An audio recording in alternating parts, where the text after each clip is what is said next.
We're joined by Sean. How you doing, Sean? Feeling really good, Pokey, thank you. Yeah, long day, but feeling really happy. Feeling a bit better. Yeah, I'm feeling good, mate. Just cracking on with the treatment. No whinging. Joe Gallagher style, matey. No point whining, mate. I'm feeling blessed, buddy. Right, good. Uh, well, we need to start with the show last night in Sheffield. What did you make of it? Obviously, I want to talk about Rhys Belotti's fight. I had Rhys Belotti winning very comfortably. I don't know what you had it. I was amazed by the judges in that fight, and not in a good way. Um, People saying it was a close fight. I didn't have it too close. I don't think Josh Padley, you quite rightly called it.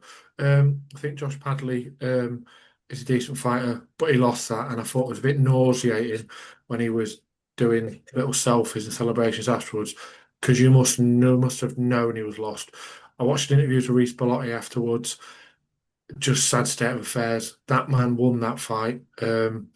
They brought they robbed him. I mean, you dress it all the way up you want, or any way you want, but they absolutely robbed him. And he should be just because he's not signed to them. They brought him in to lose. He won, and he should be recognised. He's 34, and just because Joe's on the up because he stepped in at short notice to get battered by, which is credible to him. He's now he's a full-time athlete. Good on him, but when you lose, you should hold your hands up and say you've lost. Belotti won that. No, I don't care how you judge what close rounds and the worst from close rounds. He won it and he got robbed, and it's disgusting. Yeah. Do you think there were any skullduggery so they could do a second one of that? Because they're running out of dance partners now, fighters, aren't they? We're having rematches and trilogies and all sorts. What do you think, Sean? I think absolutely, in terms of skullduggery, setting them up for rematches as well. It's rife in the sport and definitely rife in the matchroom world as well. But yeah, he shouldn't have to have a rematch with him. Belotti should get to go again against a better opponent and should have got a better rank in a result of it. But they've done him dirty. We've done him really dirty, and it's not right. I thought he was quite gracious at points in his interview. I also like the fact his missus was really annoyed on his behalf as well, because she'll have watched him go through the camp. She'll have watched, not easy at 34 to go through your camp and stuff. And they've robbed him. They've took that opportunity away from him. He should have his held raised. He was still nice to Padley as well afterwards. Do you know what I mean? And it takes a better man than me to do that, because I'd have wanted to crack him again because he won. Yeah, it reminded me of Robin Reid Calzaghe, where Brian Hughes turned round to Robin and he said, "Don't be going mad here with this split decision, or we'll not get a rematch. Frank will sort it, but don't be going mad in front of TV cameras." So Robin said, "You joking me?" He said, "No, no, don't. Let's not upset Frank." So Robin had to sit at side at ring, Robin Reid, and just swallow. But Disgusting. You're right. Disgusting. Really good analogy as well. Again, nobody. Robin Reid. I grew up watching him towards the tail end of his career and stuff. Love the man. Love the fella. Lovely fella. Never got the payday and the desserts for being a genuine WB's titleist. He beat Calzaghe in that split decision, yeah, and he never fought him again, which is symptomatic, isn't it? And I know Calzaghe can whine about having a gammy hand, but he had a gammy hand when he fought Lacey. He lost that fight. yeah, he did. And Robin Reid had a point took off him, if you remember, in that fight, which made the difference, didn't it? Uh, Okay. Getting to the Rhinos fight, the lazy Rhino versus the big grizzly Russian bear. I don't think the big grizzly Russian bear is all that. I think he's slow and ponderous. And I think he were there for the taking. Now he turned up, he thought it was a 10 rounder, but it obviously weren't, were it? So there were No. that change. And then we had 2 points took off him by Steve, in-house referee, no matter who the promoter is, Gray. He's got form for that, for always going with the in-house promoter or the house fighter. Uh, I don't know where them 2 points were coming from, because it looked to me like Rhino was sticking it to him in knackers all night. And Absolutely. oh, The no, first low blow was, sorry to interrupt, yeah, go Pokey. I'm on. just Yeah, no. go on. The first really low blow was from Dave, and he did it continuous throughout. And I know he's the first one to bleat about it against when he had Fraser and stuff. He got away with, if anyone, in terms of low blows, probably edged towards Dave in doing all right. But they brought him in, and I didn't know until A few people have mentioned it about him bringing him in to show it was a 10 round fight. And that's one of the dirtiest things you can do to a fighter as well. Prep for 10, and he still did well in that 11th, 12th Yeah. round as well. They all talk about he gasped, but I remember Tony Jeffries, probably through pure communications, had that against Michael Bambula when he thought it was a 6 and it was an 8. And that can kill you, that when you've gone to the well and then get told you've got to do another couple of laps. It's like doing a 1500-meter race and actually it's 3,000. Disgusting. They brought him in to lose. They took 2 points off him that they didn't have to, and they wouldn't have taken it off Dave. And if anyone should have had points taken off, it should have been Dave as well. So they should have equalised. But it's getting to the point with Dave now, and I've historically been a big, big fan of Dave. But I think the mask's dropped. He's a fighter that doesn't live the life, eats crap, has to rely on his young lad that he's managing, so apparently, to do his diet. He's 30, what, 3, 4? You know how to eat in boxing, you know how to train. Everyone talks about how talented he is, whether he is or he isn't. But he lost that fight, and he could have done it because Mackie's on the slide. And he did really well to come through, come from Russia via Canada and stuff. But Dave playing Mr. Humble and Mr. Victim now, and he'll blab on and come back at 21.5 stone. I'm sick of it. No longer a Dave Allen fan. Yes, he deserves loads of credit for getting in there and having more heart than I'll ever have to get punched in the face for a living.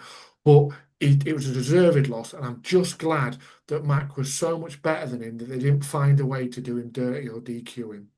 Do you think the writing's on the wall with Eddie and Joshua that they were looking to get him in with Jake Paul, and Jake Paul played him, it backfired? That'd have been a gimme fight like Ngannou. And then they thought, well, who can we get one more payday out of Joshua before he gets the 2 Fury beatings? So they were looking to Dave, so they had to set it all up for Dave. It were all there on a plate for Dave last night, a bit like the Lemroy Thomas one. Have you just seen that video from 8 years ago? I'm not going to play it, but it's Eddie laying into Dave for not training and just messing about and blah de blah.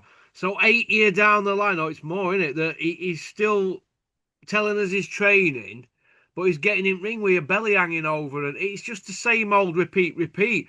But we're in a situation now where Dave knows, in my opinion, that he's having it off and that he can just get in ring, not train, and just go on social media and be a fighter. And this is how it's gone now, boxing. It's a bit similar to at the end of the fight, Gareth A. Davies jumped in there with his red leather jacket on, and Dave said, forget what people say about Gareth A. Davies. That's obviously a dig at me. Gareth's a great guy. Dave's already buttering him up like Fury's been doing for the last 7 years. Do you see where I'm coming from? We'll get the media on side, Simon Jordan, Gareth A. Davies, and everything else falls into place then, doesn't it? It's all a bit too in-house for me. I don't know what you think, Sean. I think absolutely the same. Like I say, I'm always happy to disagree with anyone. I'm not, I mean, I'd come on here for fun. But you're absolutely right. Dave's gimmick is now playing Mr. Victim, get fat, Mr. come back, Humble. get. Yeah, but he's not humble. You know what I mean? He's not humble. If he was humble, he'd give the sport and the fans the respect he deserves and actually train. I know about losing weight and I know about training, not in the pugilistic sense, but there is no way he has to come in at 18 stone 7. He is not naturally a 259-pound man at all. I know he's got a big frame, but he could easily weigh a lot less, and it's due. Nobody's naturally got genetically got a dad bod. It's due to diet, and you can't out train it. It's his diet, and he's even mentioned throughout the camp he's been living well. I've not had some pop for ages, and I only had a Snickers 2 weeks ago. Bullshit. When he talks about going to Carter and Miller and stuff, he should have his meal prep. He's also popular enough. He'd get a free nutritionist on board who'd provide him with his meals if he was too lazy to prep them as well.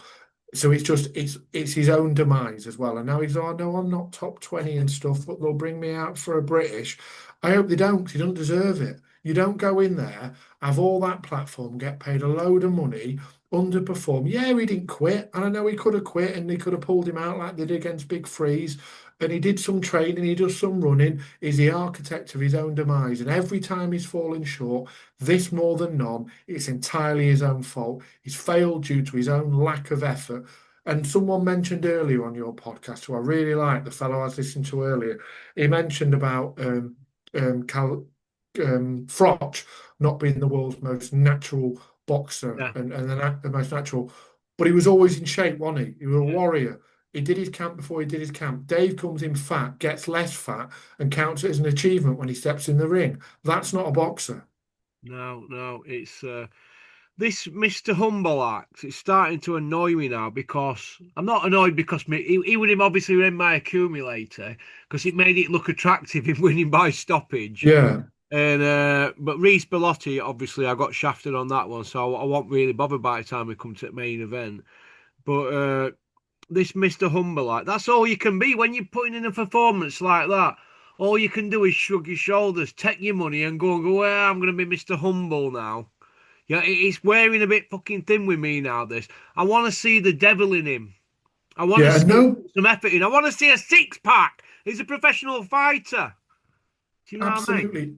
And nobody's nobody's doing him a disservice by saying this. Like you've mentioned, the advice you mentioned on the I hope he listens if you've got the attention span more than that. But when you mentioned 6 months ago about get off social media for a year, stop training these kids and actually have a year off social media and get fit and train, you can do something. He's not listening because he likes having his little audience on his lives and stuff. And I've been part of the net. I've been one of the little followers hoping to do it right.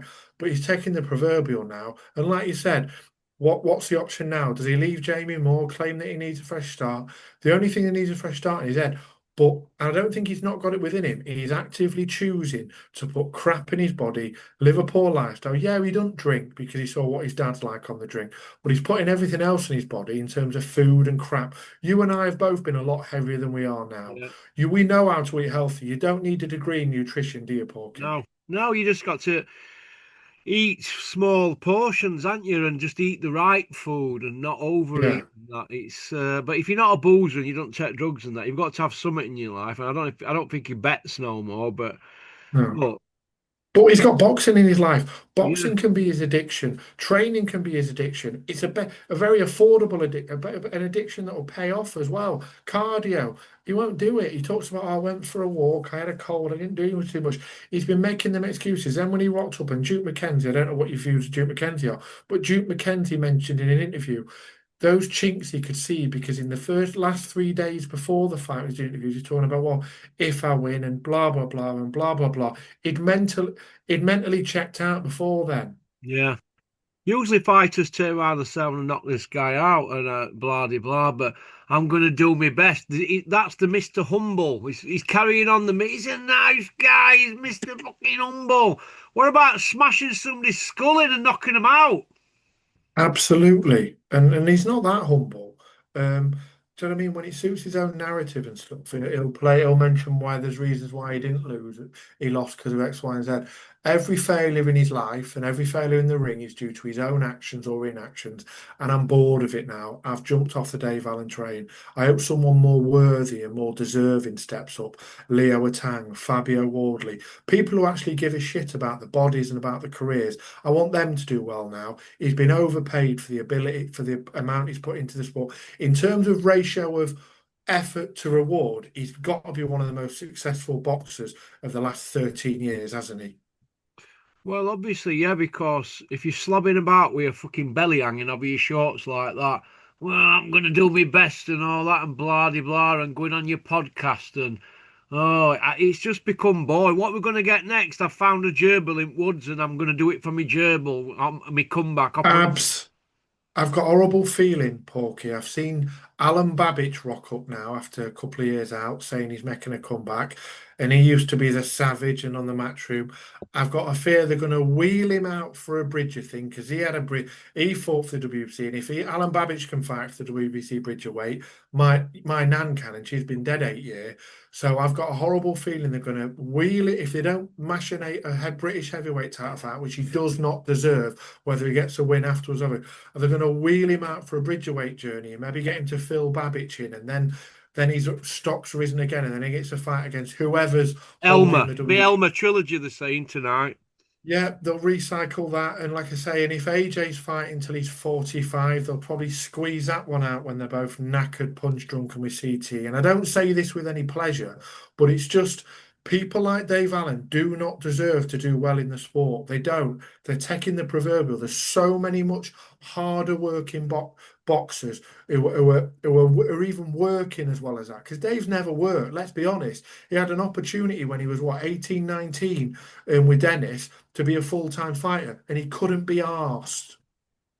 He couldn't be arsed then. Dennis fired him out. Peter Fury fired him out. Look, he's found a niche on social media. Paul Smith spoke out and said, look, he's a gimmick fighter that's earning good money. And his best wins against a gimmick, and that's where we're at the moment with boxing.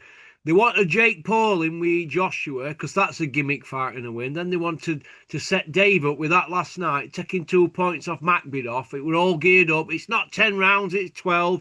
It were all against Midoff that last night. They were letting him hit him in bollocks the lot. It were all set up for Dave to fight Joshua. Now it's back to drawing board, but I can see him doing something with Rhino, digging a Bridgeweight out from. How's he going to make Bridgeweight? I don't know. He Digging, could, he could but do it easily, but I yeah, don't think he would. Make no, he won't. Bridgeweight, then they'll put him in with Elmer, and he'll be up and down in weight and blah de blah, more miles on clock, and they're setting him up for Elmer to beat him. I think. Maybe so, and maybe it's just desserts as well. But like I say, he could make Bridger. I've prepped enough people for bodybuilding and strongman competitions with his frame at 6'3.5" and the width of his clavicles. He could well. Bridger weight is 16 stone 6, isn't it? It's 104 and a bit kilos. He could easily make it and be strong at it and not be drawn, but it would involve him putting the fork down, and he won't. Well, we're going to see, aren't we? We're going to see. Okay. Where does Midoff go then now? Mac Midoff, obviously, there's no shame in losing to Caballero, and obviously with the victory last night, there's not too much shame in losing Guido Vanello. I think some of the people have mentioned it is, like I say, is he top 2025? Yeah. Is he getting worse as a fighter? Yeah. He's not brilliant. And was he there for the taking at points in the Dave Allen fight? It looked like it, maybe in the ninth, but he's more resilient than I thought. What I do hope, bearing in mind this fella came over from Russia via Canada or Uzbek or wherever. My geography's not brilliant, mate. If I get further than Hull, I get sick.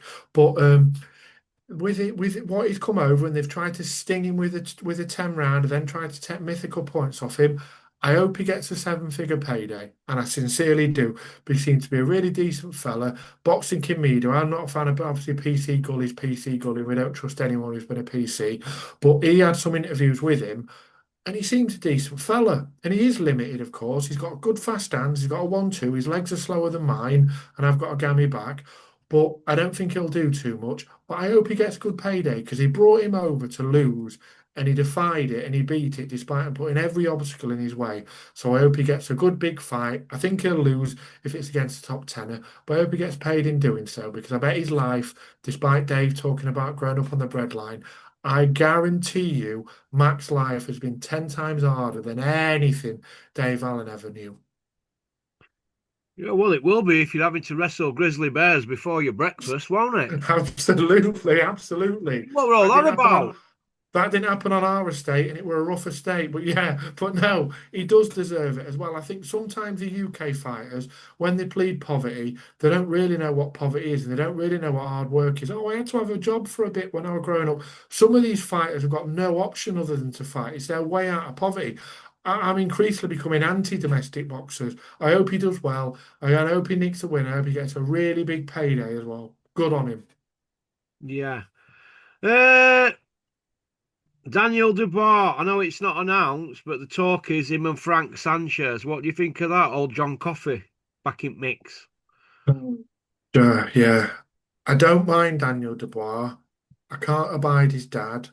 I wish Daniel had just leave the cult and follow Caroline and maybe find who he is as a person because I don't think he wants to be a boxer. But maybe he will fight Frank Sanchez and maybe he'll get another emailable belt. But yeah, he's still got the option with AJ, but I don't think AJ will take it up, will he?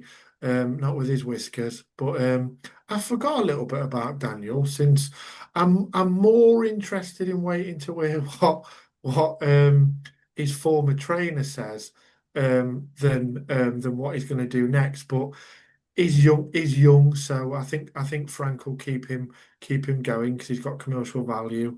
But he's not the best salesman, but he's got Sam Jones to talk drivel on his behalf now. So I dare say he'll get prominent again, get a good fight, probably beat Sanchez because Sanchez's frailties were exposed. So yeah, we shall see. And obviously, fighting Sanchez as a Cuban means he's probably fighting someone that's older than me mum, God rest her soul. Yeah, Lawrence Okolie's got no lined up. He's been inactive now for 3 months, nothing lined up. Where do you see him going next? I worry where Okolie is concerned because I like him. I think he's absolutely done well in terms of his business acumen, in terms of from a fella that were working in Mackey's and gone on. He's got restaurants in Dubai. He's relocated. He's really invested his money. Clever fella. Fought at the Olympics. Made a real good go of his life. But I think there's a anti-Joe Gallagher. Um, I'm not really sure it's a scheme or something, but I think there's a lot of anti-Joe Gallagher feeling. However much they feigned sympathy when they thought he was on his way out, and he's beat it, which probably annoys some of them. But I just think they'll never give a helping hand to one of Joe Gallagher's fighters because he's a bit like you. He's a boxing trainer equivalent to you. He calls a spade, and an Egypt, and a con man a con man. Mm. So I hope Okolie gets a good chance. I think Okolie'd fight anyone. He's got a good chance as well because he's not a small cruiserweight, and I think he's a fully fledged heavyweight. I know Joe let him get up to 260 for his fight, but I think coming in around 240 is a real force to be reckoned with, especially with that reach. Yeah, Joseph Parker against Wardley. We don't have a world champion in the heavyweight division at the moment. In fact, we've only got one English world champion, haven't we, Nick Ball? But We both have. booming. But we don't have a world champion from England. But we've got Fabio against Parker. I'm going to go with Fabio by knockout. Me too, and I think Fabio's the only one who's deserving of it at the Yeah. moment. I think Okolie, I'd love to see Okolie if it fragments get an opportunity, and I think he could become a three-weight world champion. I know we lost the Bridger, but he won it.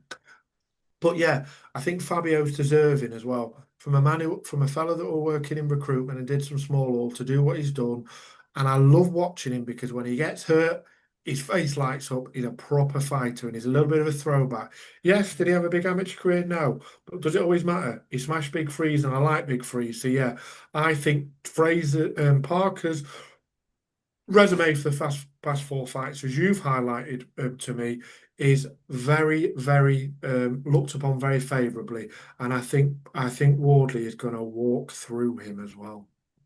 Well, I look at since Joe Joyce beat Parker in September 22, so that's well, we're going to be getting on when they fight. 37 months it'll be since Joe Joyce, and in that period, he's beat Jack Massey, a cruiserweight, stepping up, former IBO cruiserweight world champion, and then he's fought, well, technically D class guys in Apilo and Simon Keane. He's then jumped in with Wilder, who's shell of a man, got to points on that. Then Zhang, which was technically a life and death.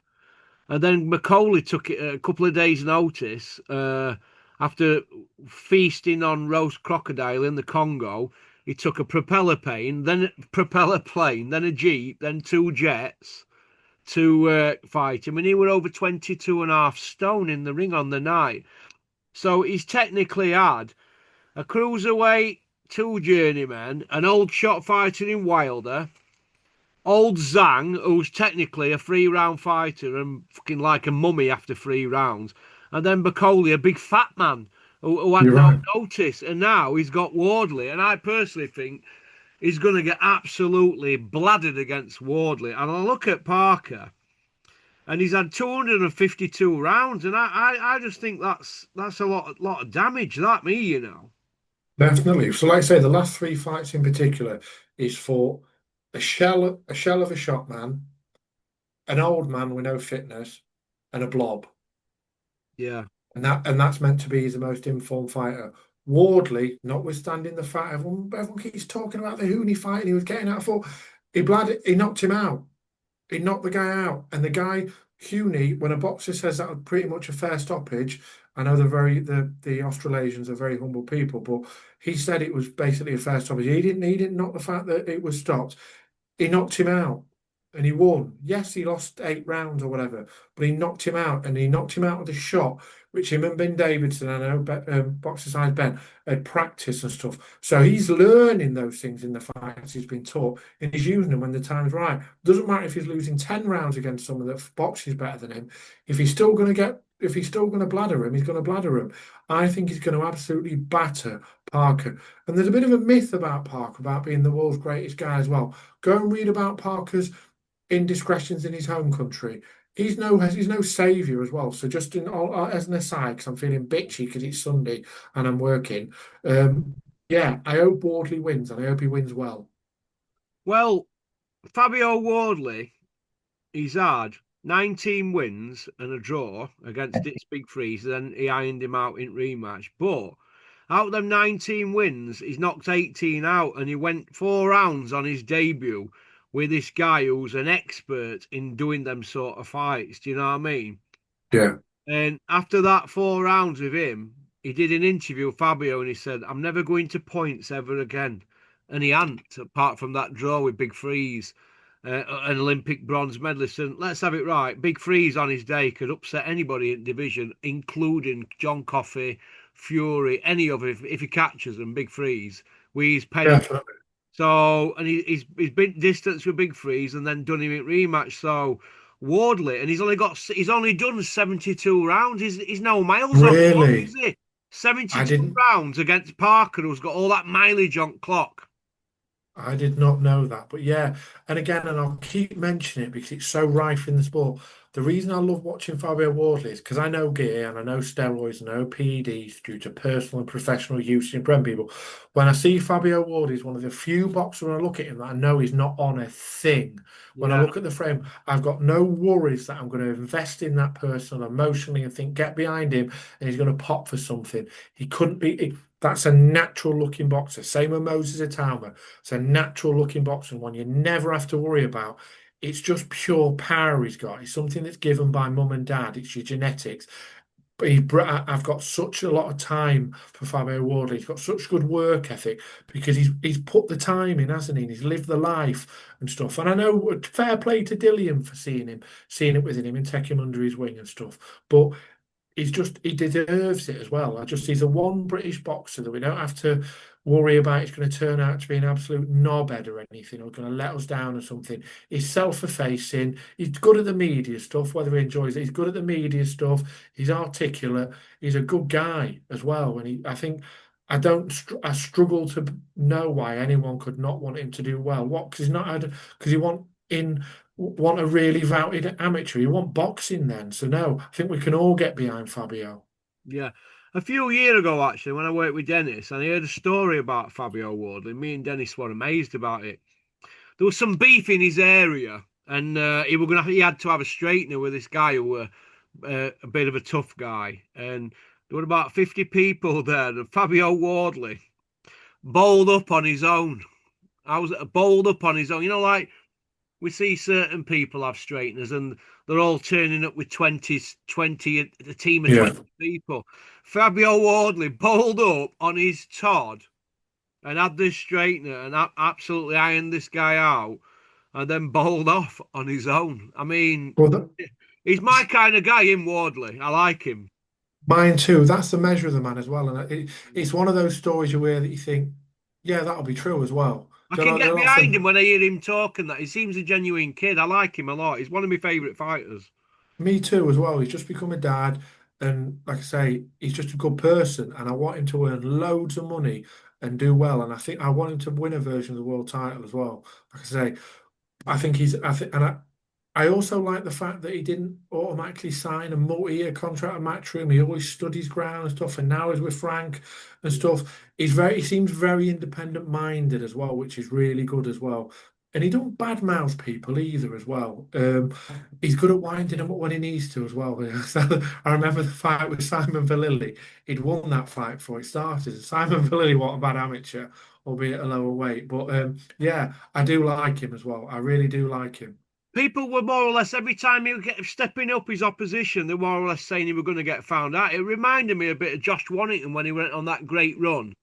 Yeah. He'll get found out in his next fight, and he just kept gaining strength from it. I know Josh is finished now, like, but and I look at Fabio and I see a lot of him in there. You know, like confidence in him. Yeah, I think he does everything right. He lives a life. He gives himself the opportunity, and I just think he's a great fighter. Me, honestly, I really, really do, mate. Honestly, me too. And like I say, there's not many fighters I'd pay a ticket to see, and I dare say, well, I'll soon be banned like you for us being honest, but from even going to him. But he's one of the few fighters I'd pay to have a ticket to see, yeah. because I just like him.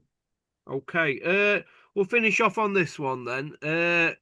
It's Big Freeze against Jamie TKV. What do you make of that one? For the I British think heavyweight title, it's the old Henry Cooper's old belt.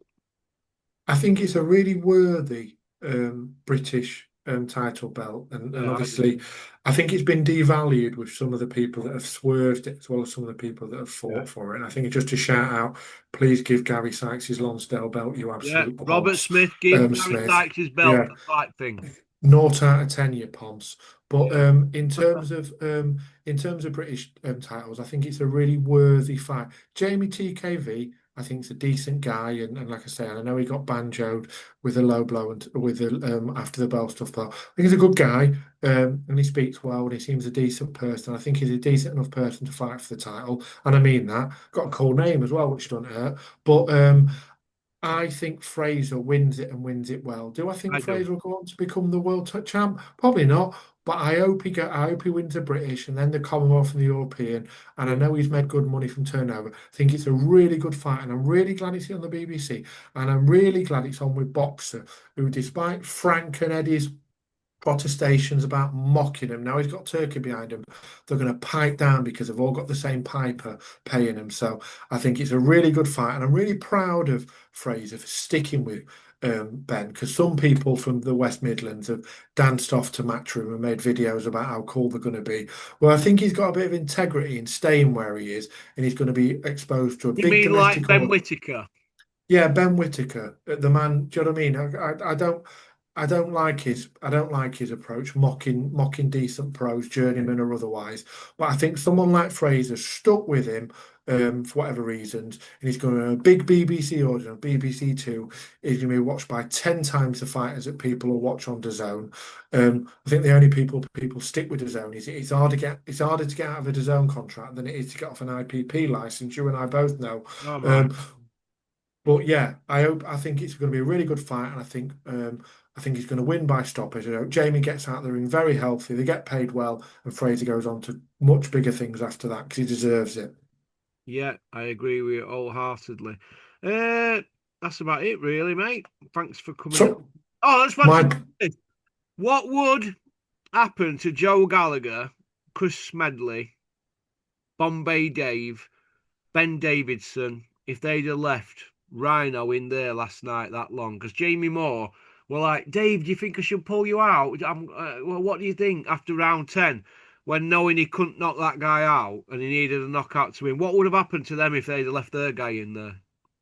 can't speak for Dave Coldwell. He'd have probably just claimed that the heating was too much. But in terms of Joe and Smedley, people with actual principles and ethics, they would have done the humane thing because the proper trainers put the fighters first and would have pulled them out, and they'd have been absolutely mullered for it. Yeah. Whereas, let's be really honest, Fireman, Sam, and Jamie's best performance was taking one in the leg for the MTK fellow and getting 250k for his sin. So if you think he's got principles, you're a mug. But Joe Gallagher's not a mug; he's a principled man, and he'd have pulled his fighter out because he cares about him, and that's the difference. Yeah. Okay. That's about it. We're out of time. Listen, Sean, thanks for coming on. It's been a real pleasure to see you. I'm glad you're doing well. I know you're battling same thing as what Joe Gallagher's been battling. And I know it's you can't always come on here and that because you're usually having treatment and that. But good luck, Sean, with your treatment. Thank you, mate. I really appreciate that, and honestly, a big thank you to honestly, and no one ever says thanks to you because you tell the honest, but coming on here is really good for my physical and well-being. Not going to Yeah. start bleating on. I enjoy it, and I thank you for giving me the opportunity because it makes me bloody happy, mate. All right, mate. Listen, you take care. All the best. Thanks, mate. Cheers, bye. Right. Well, that was Big Sean, ex-strongman competitor. I think he trains bodybuilders and strongmen and that. He'd get on with my good pal Richard Wilshire from Wickersley. That's about it. We're out of time. I've got 7 minutes now. before we've got Liam's return.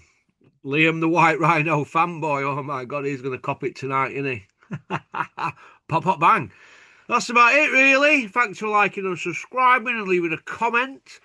These sponsors, Human Nutrients, are pinned up in the comment section. Feel free to go and have a nosy. Remember, health is wealth. And if you get bored of listening to me chatting knackers on here, jump onto our sister channel, Porky's International YouTube. That's about it, really. I'm sat here with one broken hand and the other broken and 4 tendons still in me splint. Pop, pop, bang. Eh? I always learn the fucking hard way, don't I? Peace out. Max, I'm not interested in you, Max. You're eating pizza again. Get in touch with me when you're on brown rice and tuna. Booyaka.